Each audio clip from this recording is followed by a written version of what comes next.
Shalom, kembali lagi di sini bersama saya, Pastor Samuel Saraya Rapa, dalam program Rema. Kita kembali merenungkan firman Tuhan bersama-sama. Dan kita sudah berada pada kitab 2 Samuel pasal yang ke-6. Mari kita bersyukur. Kami bersyukur Tuhan untuk setiap penyertaan, pemeliharaan, perlindungan, kasih karunia demi kasih karunia yang Tuhan berikan. Dan dalam kasih karunia-Mu memberikan Roh Kudus yang boleh menjadi penerang bagi hati kami, memberikan hikmat dan wahyu mengenal Tuhan dengan baik dan benar, hidup menyembah dan hidup dalam kebenarannya. Demi nama Yesus kami siap untuk firman-Mu. Amin. 2 Samuel pasal yang ke-6, yaitu mengenai tabut dipindahkan ke Yerusalem. Demikian. Daud mengumpulkan pula semua orang pilihan di antara orang Israel, 30.000 orang banyaknya.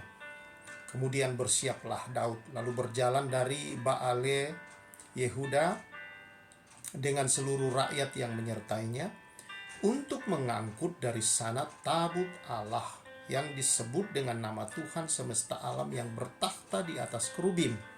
Mereka menaikkan tabut Allah itu ke dalam kereta yang baru setelah mengangkatnya dari rumah Abinadab yang di atas bukit. Lalu Uza dan Ahio anak-anak Abinadab mengantarkan kereta itu. Uza berjalan di samping tabut Allah itu, sedang Ahio berjalan di depan tabut itu. Daud dan seluruh kaum Israel menari-nari di hadapan Tuhan dengan sekuat tenaga, diiringi nyanyian, kecapi, gambus, rebana, kelentung, dan ceraca. Ketika mereka sampai ke tempat pengirikan Nakhon, maka Uza mengulurkan tangannya kepada tabut Allah itu lalu memegangnya karena lembu-lembu itu tergelincir. Maka bangkitlah murka Tuhan terhadap Uza. Lalu Allah membunuh dia di sana karena keteledorannya itu. Ia mati di sana dekat tabut Allah itu. Daud menjadi marah karena Tuhan telah menyambar Uza demikian hebatnya. Maka tempat itu disebut orang Peres Uza sampai sekarang. Pada waktu itu Daud menjadi takut kepada Tuhan lalu katanya, "Bagaimana tabut Tuhan itu sampai kepadaku?" Sebab itu Daud tidak mau memindahkan tabut Tuhan itu ke tempatnya, ke kota Daud, tetapi Daud menyimpang dan membawanya ke rumah Obed-Edom orang Gad itu. 3 bulan lamanya tabut Tuhan itu tinggal di rumah Obed-Edom orang Gad itu, dan Tuhan memberkati Obed-Edom dan seisi rumahnya. Demikianlah kepada Raja Daud, diberitahukanlah kepada Raja Daud demikian, Tuhan memberkati seisi rumah Obed-Edom dan segala yang ada padanya, oleh karena tabut Allah itu. Lalu Daud pergi mengangkut tabut Allah itu dari rumah Obed-Edom ke kota Daud dengan sukacita. Apabila pengangkat tabut Tuhan itu melangkah maju 6 langkah, maka ia mengorbankan seekor lembu dan seekor anak lembu gemukan. Dan Daud menari-nari di hadapan Tuhan dengan sekuat tenaga.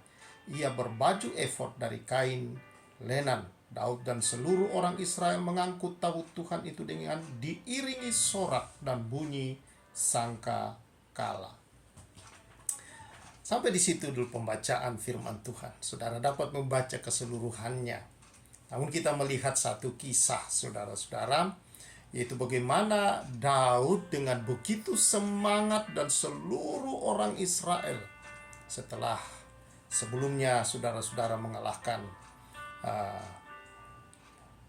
bangsa Filistin, saudara-saudara, dan mereka mengambil akan tabut Tuhan itu kembali untuk dibawa ke Yerusalem. Begitu bersemangat membawa pasukan begitu banyak, 30.000 orang banyaknya, semua orang-orang pilihan. Ya, lalu menyediakan kereta yang baru, lalu menaikkan di atas dan membawa. Kereta itu tergelincir, dan salah seorang daripada yang menyertai daripada kereta itu, yaitu Uza, mengulurkan tangan hendak memegangnya, disambar Tuhan lalu mati. Daud menjadi takut, saudara.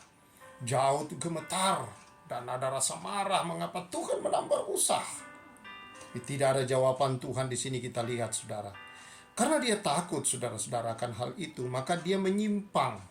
Dia membawa ke rumah seorang yang bernama uh, Obed Edom, yaitu orang Gad, saudara-saudara. Nah, berarti ini rumah orang ini, saudara, orang Gad, berarti dia bukan orang Israel. Nah, apa yang terjadi?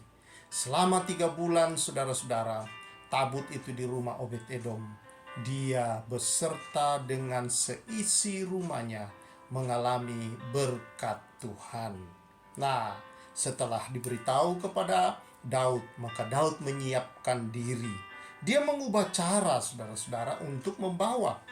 Kali ini tidak seperti semula, ya.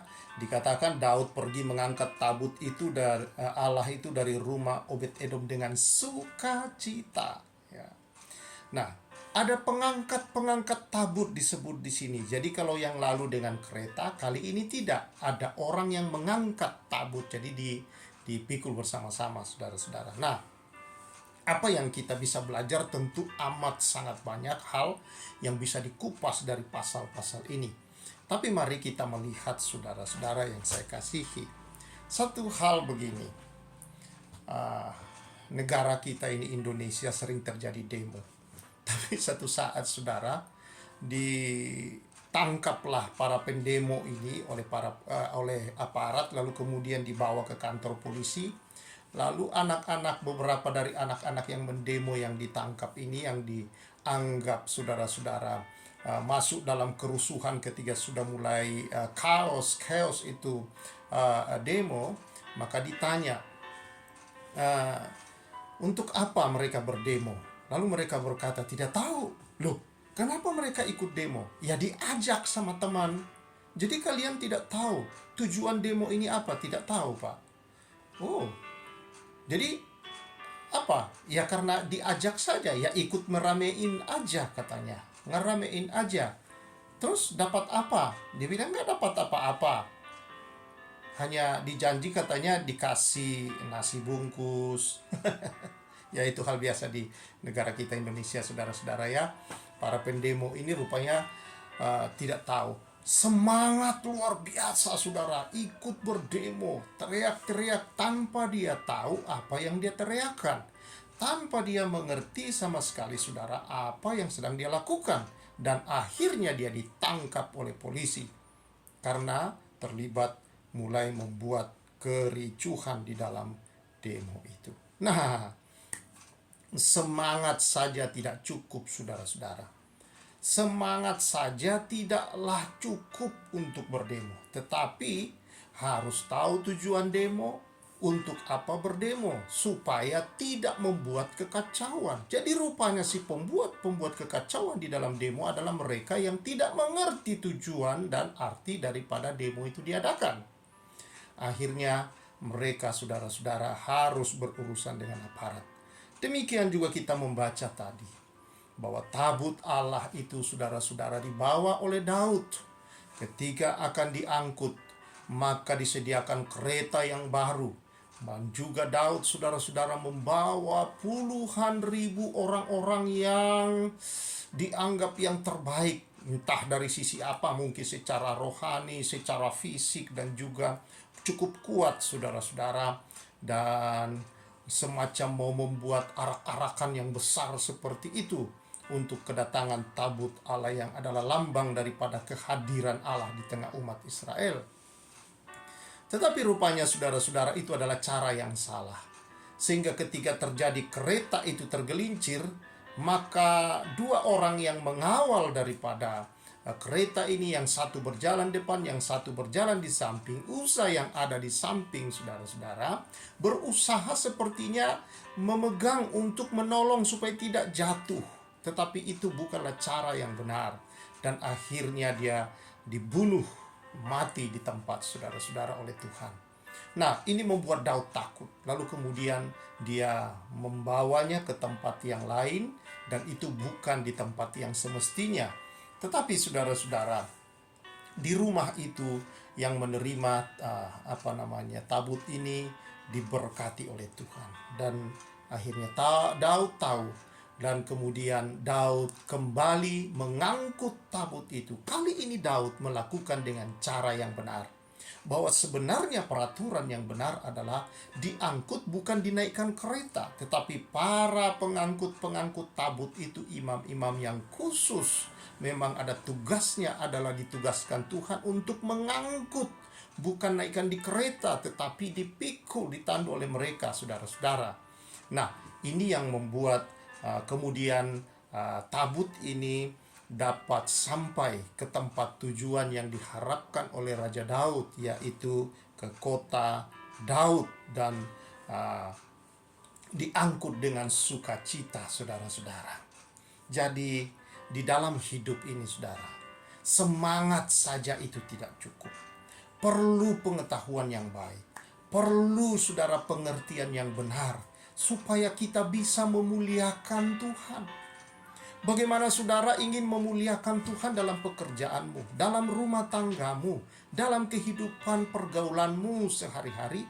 Kalau engkau tidak tahu aturan-aturan Allah, kalau engkau tidak tahu kebenaran-kebenaran firman, bagaimana nilai-nilai yang harus saudara terapkan sebagai anak-anaknya menjadi terang, dan juga saudara-saudara menyatakan anugerah Tuhan Yesus kepada sekelilingmu. Kalau engkau tidak membaca dan tidak mengetahui kebenaran Alkitab tentang apa yang sedang saudara lakukan, kau ingin diberkati, kau ingin berhasil, saudara-saudara, dalam hidupmu.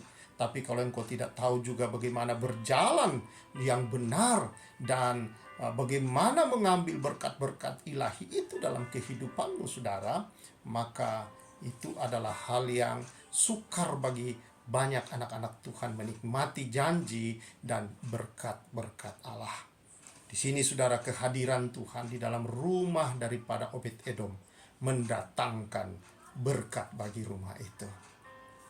Kehadiran Tuhan di rumah, kehadiran Tuhan di tempat pekerjaan, kehadiran kesadaran kita akan kehadiran Tuhan di setiap tempat kita mengerjakan apapun.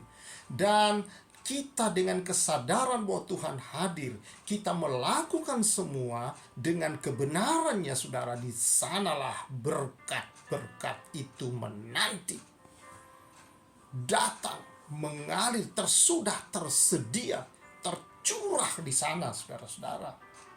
Salah satu bagian Alkitab berkata bagaimana berkat itu dicurahkan, saudara, dalam Mazmur 133, di mana orang rukun bersama. Rumah tangga rukun, saudara, berkat mengalir. Di dalam pekerjaan, kalau engkau duduk diam bersama dengan rukun, tidak saling iri, tidak saling sikut, tidak bekerja sesuai dengan apa yang dipercayakan, dan kerjakan itu dalam nilai-nilai kebenaran. Saudara mendisiplin diri, saudara melakukannya berdasarkan aturan-aturan yang benar dan di dalam terang Tuhan, maka berkat itu tersedia di sana. Saudara akan menikmati pekerjaanmu dengan sukacita. Saudara akan menyatakan kemuliaan Tuhan di sana. Berkat dengan sendirinya tercurah, mengalir dan mengalir dalam kehidupanmu. Karena itu, saudara-saudara yang saya kasihi dalam Tuhan Yesus Kristus, pelajaran ini penting buat kita. Bagaimana saudara mengerjakan segala sesuatu dalam hidupmu? Adakah saudara hanya penuh semangat, emosional kita begitu tinggi mengerjakan semua, harapan kita tinggi dan bersemangat, tetapi kemudian ada benturan, kita menjadi kendor, saudara-saudara. Kita menjadi merasa pahit hati, bahkan kadang-kadang merasa tersinggung, sakit, merasa tersalimi, saudara-saudara. Kenapa?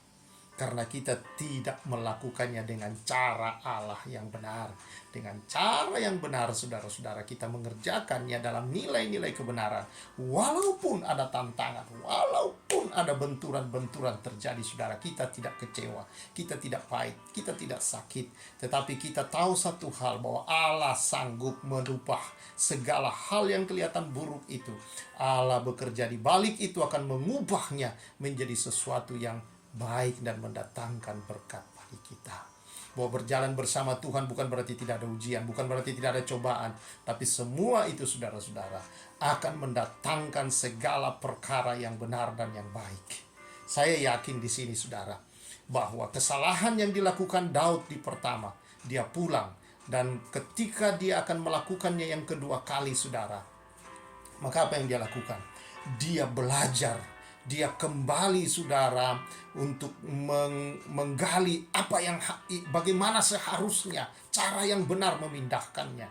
Dan ketika dia melakukannya dengan benar, saudara, maka itu mendatangkan berkat bagi dia, berkat bagi seluruh umat Israel. Tetapi lihatlah orang yang menghina, saudara-saudara. Dia mengangkatnya dengan cara yang benar, mempersembahkan korban, dipikul, menari, bersorak, menyanyi, memuji Tuhan, menyambut itu dengan penuh kemuliaan dan kasih, saudara-saudara. Dan apa yang terjadi, saudara? Ketika dia masuk ke kota Daud, istrinya Daud yang bernama Mikal, yaitu anak dari Saul, saudara, yang dimenangkan Daud melalui sayembara, saudara, bahwa kalau bisa mengalahkan bangsa Filistin, dia diberikan anaknya Saul menjadi raja. Dan Daud berhasil, saudara, dan dia mendapatkan. Tetapi istrinya menghina dia. Menghina, saudara-saudara, apa yang dilakukan oleh Daud bersama bangsa Israel. Dan masuk, dan akhirnya apa yang terjadi, saudara? Dikatakan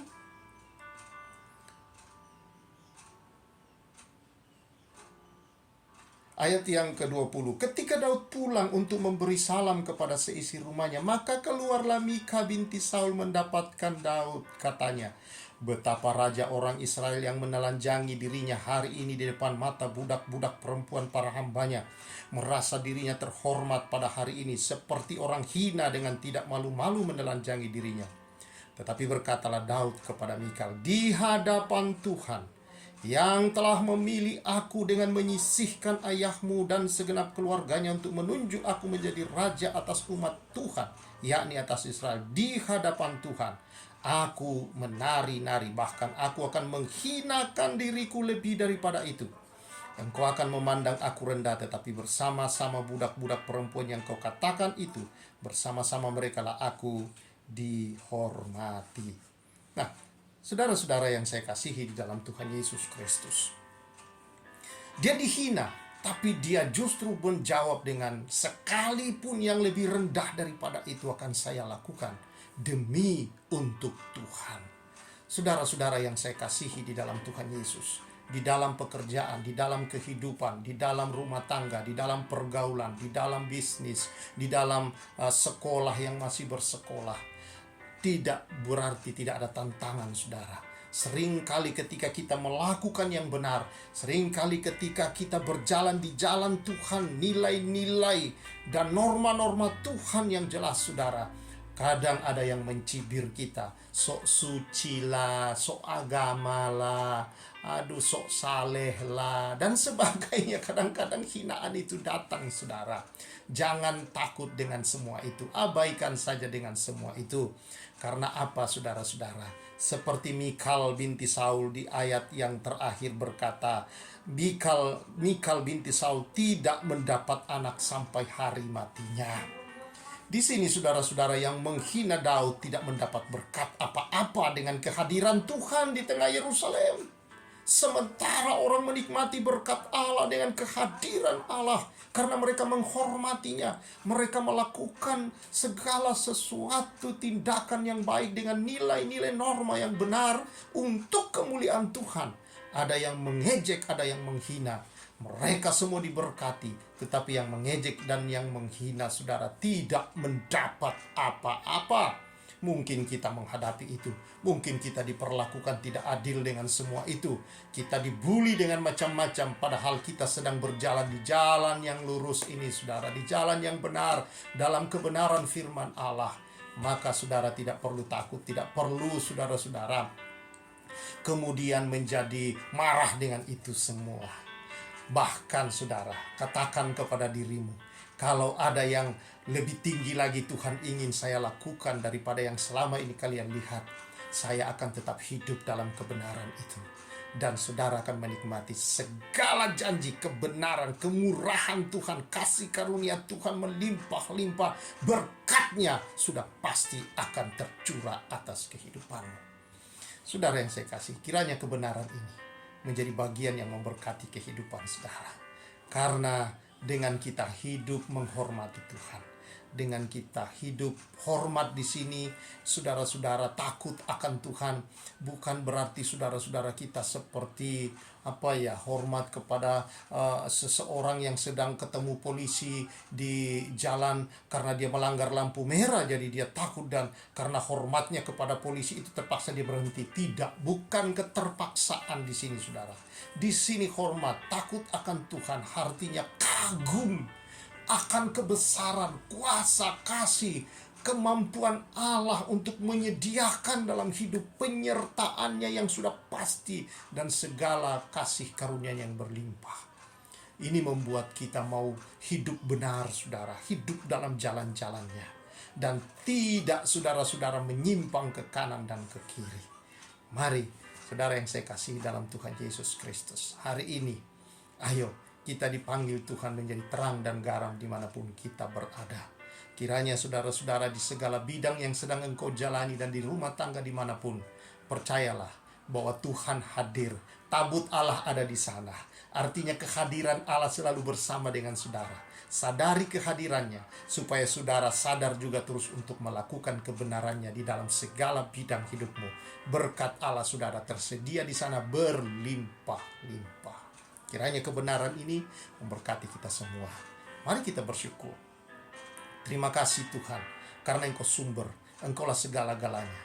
Biar kami kagum, hormat, dan senantiasa hidup dalam segala kebenaran-Mu, karena kami memiliki hati yang diberi kasih oleh Tuhan, sehingga kami boleh hormat dan takut akan Tuhan di dalam anugerah yang besar. Terima kasih berkat-Mu atas umat-Mu ya Tuhan, menolong setiap umat-Mu dalam menghadapi situasi mereka, bahwa mereka ada di sana ya Tuhan untuk menjadi saksi-Mu, menjadi berkat bagi sesama, dan senantiasa diberi kekuatan menghadapi apapun dan melihat berkat-berkat Tuhan di dalam nama Tuhan Yesus. Amin. Puji Tuhan saudara, kiranya kebenaran ini senantiasa mengawal hidup kita. Dan saya, Pastor Samuel Asaria Rapa, menyampaikan salam restorasi.